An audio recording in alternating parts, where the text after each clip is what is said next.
Guys आपका हमारे channel Rajiv classes में स्वागत है। जैसा कि आप सबको थंबनेल देख के समझ में आ गया होगा कि आज हम लोग क्या पढ़ेंगे तो त्रिभुज के समरूपता के लिए जो कसौटियां होती है वही कसौटियों के बारे में पढ़ेंगे। इससे पहले कि आपने वीडियो नहीं देखे होंगे 6.1 और 6.2, उसमें भी दो प्रमेय था कि मतलब दो लाइनें जब समांतर हो तो उनके भुजाओं का अनुपात बराबर हो जाता है। जब भुजाओं का अनुपात बराबर हो तो त्रिभुज कि दो लाइनें समांतर हो जाती हैं। तो आपने उन दोनों प्रमेयों को नहीं देखा होगा तो पहले उन दोनों प्रमेयों को देख लीजिए, तभी जाके आपको ये वीडियो समझ में आएगा। मैं उसका लिंक डिस्क्रिप्शन बॉक्स में दे दूंगा, जहां से आप लोग उस वीडियो को देख सकते हैं। और यदि आपने चैनल को सब्सक्राइब नहीं किया तो चैनल को सब्सक्राइब कीजिए, वीडियो को लाइक कीजिए और अपने दोस्तों को भी शेयर कीजिए। आइए अब हम चलते हैं अपने क्वेश्चन पे। क्या है हमारा क्वेश्चन? तो पहला है कोण समरूपता। इसमें जो थ्योरी होती है वो आप लोग अपने बुक से लिख लीजिएगा। क्या है इसमें थ्योरी? तो यदि दो त्रिभुजों में संगत कोण बराबर हो तो उनकी संगत भुजाएं एक ही अनुपात में होती हैं और इसलिए ये त्रिभुज समरूप होते हैं। यही हमें प्रूफ करना है। सबसे पहले तो दो हम लोग त्रिभुज बना लेते हैं।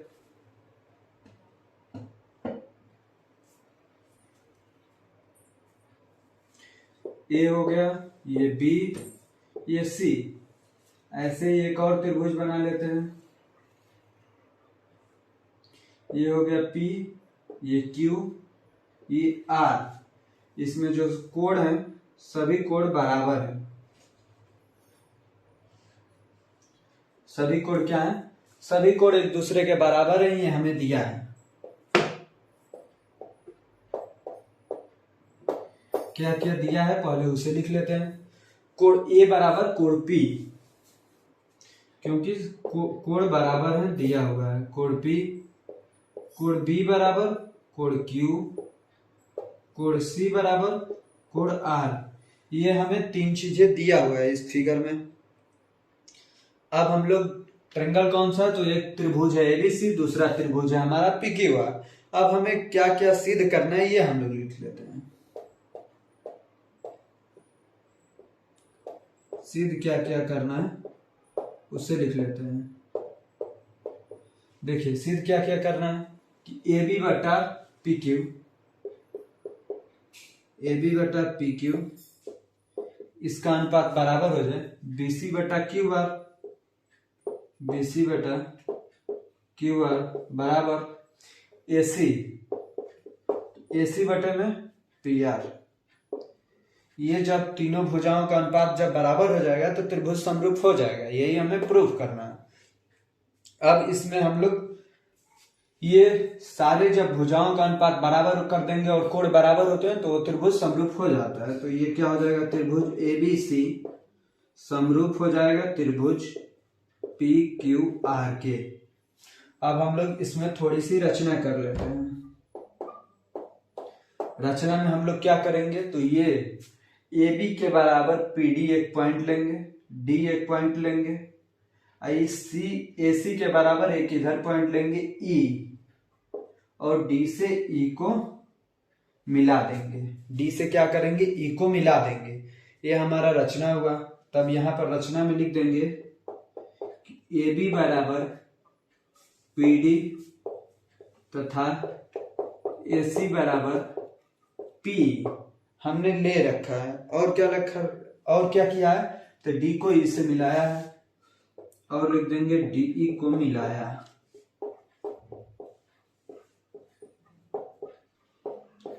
डीई को मिलाया।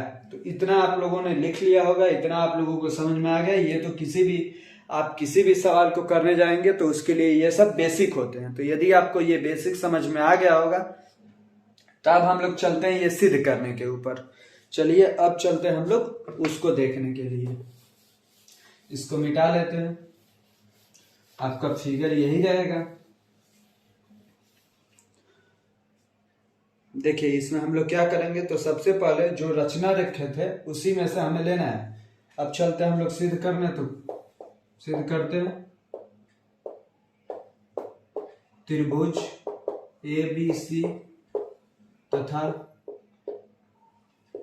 त्रिभुज पी क्यू आर में त्रिभुज पी क्यू आर में क्या है, ए बी बराबर है किसके, पी डी के।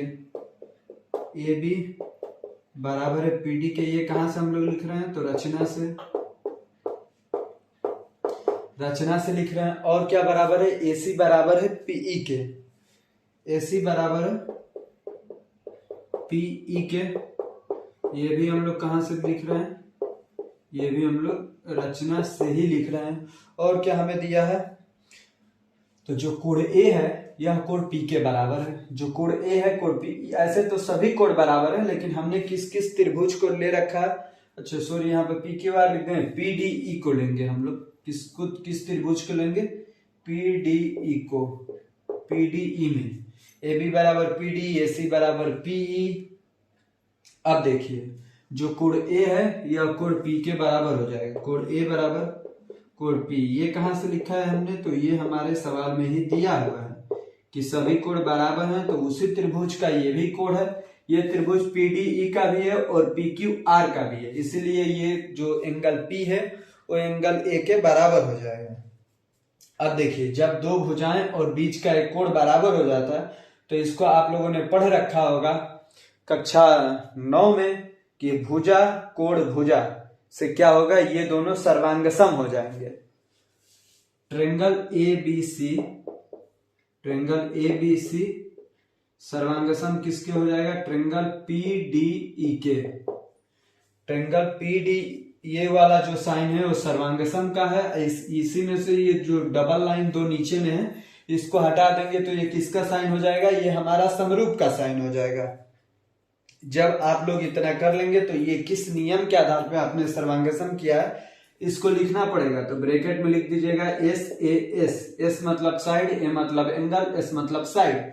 साइड कौन सा लिए हैं, तो ए बी। एंगल कौन सा लिए, angle A angle P. Side कौन सा लिए हैं, ए सी और पीई। इस कारण से ये दोनों त्रिभुज हमारे सर्वांगसम हो गए हैं। अब हमें क्या करना है, जब ये दोनों त्रिभुज सर्वांगसम हो गए हैं तो यहाँ पर हम लोग लिख सकते हैं कोण डी बराबर कोण बी। कोण डी बराबर कोण बी, क्योंकि ये दोनों तो बराबर ही हैं, दोनों त्रिभुज सर्वांगसम है, तो अब सभी कोण बराबर होंगे। कोण डी के बराबर कोण बी होगा, कोण ई के बराबर कोण सी होगा। तो ये सब हम लोग इस फिगर में लिख लेते हैं। देखिए कोण डी बराबर कोण डी बराबर कोण बी और कोण ई बराबर कोण सी। ये हम लोगों ने किस कारण से लिखा है, तो ये होता है सर्वांगसम त्रिभुज की संगत भुजाएं हैं, इसी कारण से ये कोण भी बराबर है, क्योंकि ये भी सर्वांगसम त्रिभुज के ही कोण हैं। दोनों के लिए आप लोग लिख सकते हैं सर्वांगसम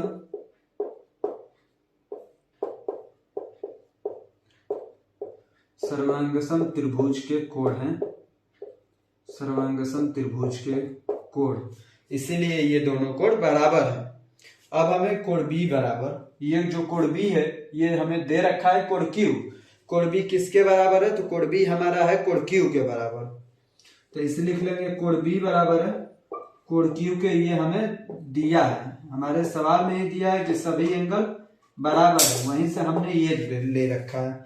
अब ये जो कोण डी कोण बी है, कोण ई कोण सी है, इसे आप समीकरण 1 मान लीजिएगा। इसमें का जो ये पहला वाला है इसे केवल आप लोग इसको 1 मानिएगा, इसको 2 मानिएगा। अब देखिए जब कोण डी कोण बी के भी बराबर है तो यही कोण बी, जो कोण क्यू है ये कोण डी के भी बराबर हो जाएगा, लेकिन क्योंकि दोनों जगह पे कोण बी है, कोण बी के जगह पे हम लोग कोण डी लिख सकते हैं। कोण डी बराबर कोण क्यू लिख सकते हैं।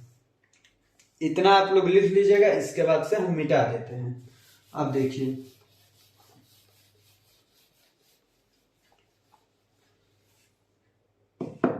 हमें क्या लिखना है, समीकरण 1 व समीकरण 2 से।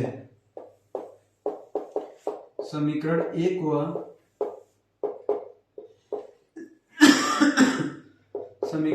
व समीकरण 2 से क्या होगा, तो कोण डी बराबर कोण क्यू हो जाएगा। कोण डी बराबर कोण क्यू। ये क्यों हुआ, क्योंकि कोण बी कोण डी के बराबर था और कोण बी कोण क्यू के बराबर हमें दिया हुआ था। हमने सर्वांगसम प्रूफ करके निकाल लिया था कि कोण बी कोण डी के बराबर है, इसीलिए ये इस त्रिभुज में जब ये इसके बराबर है और ये इसके बराबर, तो ये भी इसके बराबर हो जाएगा। कोण डी बराबर कोण क्यू हो गया। जब कोण डी और कोण क्यू दोनों बराबर हो जाएंगे तो ये दोनों लाइनें पैरेलल हो जाएंगी। ये दोनों लाइनें पैरेलल हो जाएंगी। कौन सी? डीई और क्यू आर। अब यहां पर आप लोग लिख सकते हैं डी पैरेलल है क्यू आर के। डी पैरेलल है क्यू आर के, क्यों?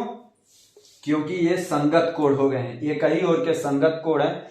आप लोग जब पढ़े होंगे ऐसे, तो ये कोण इस कोण के बराबर होता था। कब? जब ये दोनों पैरेलल लाइनों को एक ही लाइन काटती है, तो ये दोनों कौन से कोण कहे जाते हैं? संगत कोण।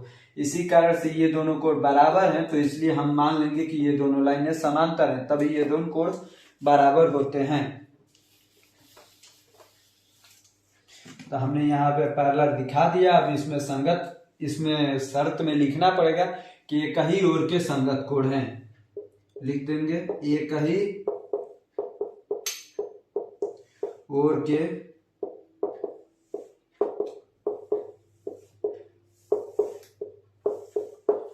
कहीं और के संगत कोण हैं। अब देखिए, जब ये हो गया तो इसके बाद से हमें क्या करना है? तब आप लिख सकते हैं पी डी बटा की पी क्यू। ये देखिए, जब ये दोनों लाइनें समांतर हो गई, तो आप पहले वाले जब प्रमेय पढ़े थे पिछले के पिछले वीडियो में, ये जब दोनों लाइनें समांतर होंगी तो इन भुजाओं का अनुपात भी बराबर होगा। तो अब आप लिख सकते हैं पीडी बटे में पीडी बटे में पी क्यू बराबर पीई बटे में पी आर, पीई बटे में पी आर, पीडी बटे पी क्यू, पीई बटे पी आर। ये किस नियम के आधार पे हुआ है? तो ये आपको जो अच्छा लगे वो लिख सकते हैं। थेल्स प्रमेय के अनुसार, बीपीटी के अनुसार, प्रमेय 1 के अनुसार। हम लिख देते हैं यहाँ पर बीपीटी के अनुसार। किसके अनुसार? ये हमारा हो गया बीपीटी के अनुसार। अब आपने शुरू में मान रखा था कि ये पीडी किसके बराबर है? एबी के। तो पीडी के जगह पे एबी हम लोग लिख सकते हैं। तो यहां पर लिख देंगे एबी बटा में पी क्यू, पी बटे पी आर। तो पीई की जगह पे क्या लिख सकते हैं? एसी। तो क्या ये हो जाएगा? एसी बटे में पी आर। आप लोग यहाँ पर एसी बटे पी आर लिख सकते हैं। ये हो गया किसके अनुसार? ये हम एबी और एसी कहां से लाए? तो ये रचना के अनुसार लिखे हैं। पीडी के जगह पे एबी, पीई के जगह पे एसी। तो यहां पर लिखना पड़ेगा रचना के अनुसार।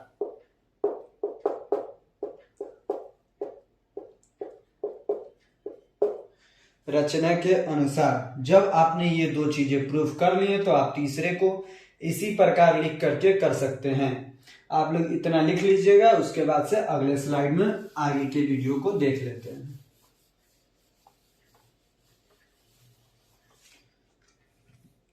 देखिए, अब क्या लिख सकते हैं आप? इसी प्रकार जब दो भुजाएं संगत भुजाओं अनुपात में हो गई, तो तीसरी भुजा भी अनुपात में होगी। अब आप लोग लिख सकते हैं ए बी बटे में पी क्यू बराबर ए सी बटे में पी आर। तो लिखे ही थे। अब लिख सकते हैं बी सी बटे में क्यू आर। इसे भी आप लोग एक अब जोड़ सकते हैं। जब ये सभी भुजाएं अनुपात में हो गई, यही हमें प्रूफ की भी करना था, तो तब क्या लिख लेंगे? तब triangle A B C, triangle A B C किसके समरूप हो गया? ट्रायंगल पी क्यू आर के, ना कि पीडीई के। पीडीई के तो सर्वांग सम है, ट्रायंगल पी क्यू आर के ये हमारा समरूप हो गया। इसमें देखिए, आप लोग 3 कोण बराबर हो तभी समरूप नहीं होंगे, 2 कोण भी बराबर हो तभी भी समरूप हो सकता है। एंगल समरूपता भी इसे कह सकते हैं आप लोग। एंगल समरूपता भी इस नियम को कह सकते हैं। जब 2 एंगल बराबर होंगे तब भी ये हमारे दोनों त्रिभुज समरूप हो जाएंगे। सबसे एक बार और मैं आपको रिवाइज करा देता हूं कैसे ये सॉल्व करना है। आप लोगों को AB के बराबर एक PD पॉइंट लेनी है, AC के बराबर एक PE पॉइंट लेनी है। उसके बाद से क्या करना है? तो इन दोनों को सर्वांगसम दिखाना है। कैसे दिखाएंगे? तो साइड एंगल साइड से। साइड AB बराबर है PD के, एंगल A बराबर एंगल P के, AC बराबर है PE के। एंगल ए एंगल पी के बराबर कैसे है, तो ये हमें दिया हुआ है कि सभी कोण बराबर है।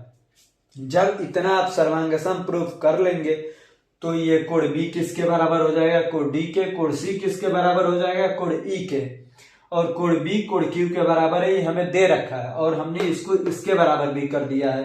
तब ये दोनों भी आपस में बराबर हो जाएंगे। कैसे, इस पहले और दूसरे के कारण। जब ये दोनों कोण आपस में बराबर हो जाएंगे तो यहां से प्रूफ हो जाएगा कि ये दोनों लाइनें पैरेलल हैं।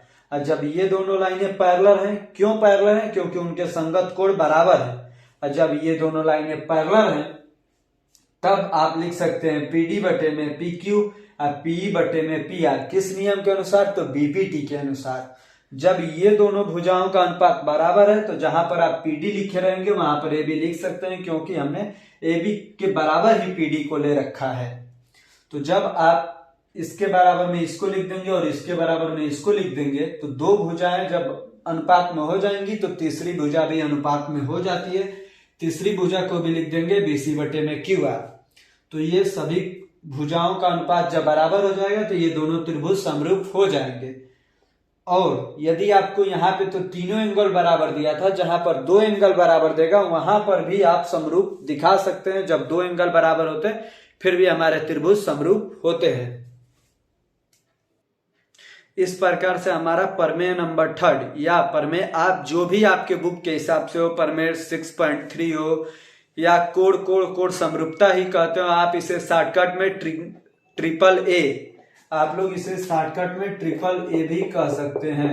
एंगल एंगल एंगल, इस नियम से भी ये समरूपता को दिखाया जाता है। तो यदि आप लोगों को वीडियो अच्छा लगा होगा तो वीडियो को लाइक कीजिए, अपने दोस्तों को भी शेयर कीजिए और अपने चैनल को सब्सक्राइब भी कीजिए और लगातार हमारे चैनलों पे पढ़ते रहिए। कुछ दिनों से तबीयत खराब हो जाने की वजह से कुछ लेक्चर नहीं अपलोड हो पा रहे थे, उसके लिए आप लोग बने रहिए। हम आपका सिलेबस पूरी तरह से कंप्लीट करा देंगे। आज के वीडियो में हम लोग एक ही प्रमेय पढ़ेंगे। अब अगले दिन के वीडियो में हम लोग अगले 2 प्रमेय हैं उन दोनों प्रमेयों को भी खत्म कर लेंगे। बाकी आपको अंत तक बने रहने के लिए हमारे तरफ से बहुत बहुत धन्यवाद।